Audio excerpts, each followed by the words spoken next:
வணக்கம். Thiru Annamalai X IPS அவர்கள் ஒரு 2 டேஸ் முன்னாடி ஒரு வீடியோ ஷேர் பண்ணார். அவர் பட்ட கஷ்டத்தை எக்ஸ்பிளைன் பண்ணிருக்கிறாரு. அவருடைய தோட்டத்தை காமிக்கிறாரு. அவருடைய விவசாயத்தை பற்றி சொல்கிறாரு. அப்படிங்கிறத நாம் யாரும் நினைக்க முடியாது. அவர் என்ன மெசேஜ் ஷேர் பண்ணுறாரு, என்ன விஷயத்தை இன்ச் பை இன்ச்சாக எக்ஸ்பிளைன் பண்ணுறாருன்னு அவர் ஷேர் பண்ண அந்த வீடியோவை நம்ம டெப்த்தாக கவனித்தோம்னா அவர் என்ன மெசேஜ் சொல்ல வர்றாருன்னு ஈஸியாக நமக்கு புரிஞ்சிக்கலாம்.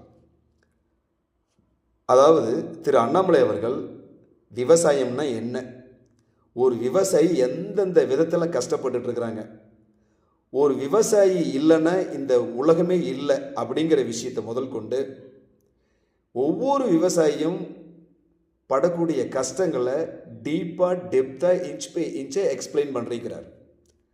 கண்டிப்பாக அந்த வீடியோவை நம்ம அனைத்து தரப்பு மக்களும் கண்டிப்பாக கவனிக்கணும். நண்பர்களே, விவசாயம்னா ஆடு மாடு கோழி இது எல்லாம் சேர்ந்தது தான் விவசாயம். சாதாரணமாக ஒரு மாடு வாங்கணும்னா 1,00,000 ரூபாய். அந்த மாடு வாங்கி அந்த மாட்டால் அந்த விவசாயி எவ்வளோ பலன் அனுபவிக்கிறான் அப்படிங்கிறத விட ஒரு விவசாயம்னா மாடு இருக்கணும். அதுதான் பெரும்பான்மையான விவசாயிகளுடைய நிலை இன்னைக்கு.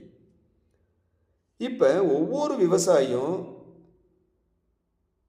உலக மக்களுக்காகவும் சரி அந்த விவசாயிக்காகவும் சரி விவசாய பொருளும் உற்பத்தி செஞ்சுக்கிட்டே தான் இருந்தாகணும். எவ்வளோ இழப்புகள் ஏற்பட்டாலும், மழை பெஞ்சாலும் மழை பெய்யாமல் காஞ்சி போனாலும், ஆனால் ஒரு விவசாயி மட்டும் விவசாயம் செய்யாமல் இருக்கவே முடியாது. இதுதான் நிதர்சனமான உண்மை. இப்போ ஒரு உதாரணத்துக்கு ஒரு மொபைல் வாங்குறோம்னு வச்சிங்களேன். ஒரு 20,000 30,000 போட்டு ஒரு மொபைல் வாங்குறோம்னா அந்த மொபைலை விலை நிர்ணயம் செய்கிறவர் அந்த மேனுஃபேக்சர், அந்த ஓனர் தான். இது மாதிரி ஒவ்வொரு பொருள்கள் தயாரிப்பிலும் சம்பந்தப்பட்ட ஓனர்கள் தான் அதை விலை நிர்ணயம் செய்கிறாங்க. ஆனால் எந்த ஒரு விவசாயியும் இந்த உலக மக்களுக்கு, உலக ஜீவராசிகள் அனைத்திற்கும் சோறு போடுற இந்த கடவுள், இந்த மகான்கள், இவங்க யாருமே தான் உற்பத்தி பண்ணுற உணவுப் பொருள்களுக்கு விலை நிர்ணயம் செய்கிறதே கிடையாது. அதுக்கு வாய்ப்பே இல்லை.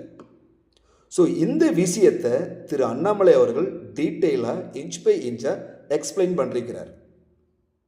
இன்னைக்கும் விவசாயிகள் கோமணம் கட்டிக்கிட்டு இந்த உலக அறிவுனா என்னன்னே தெரியாமல் விவசாயத்தை மட்டுமே நம்பி கடுமையாக உழைச்சிட்டு இருக்கிற ஏகப்பட்ட விவசாயிகள் இன்றைக்கும் அழுதுகிட்டு இருக்கிறாங்க.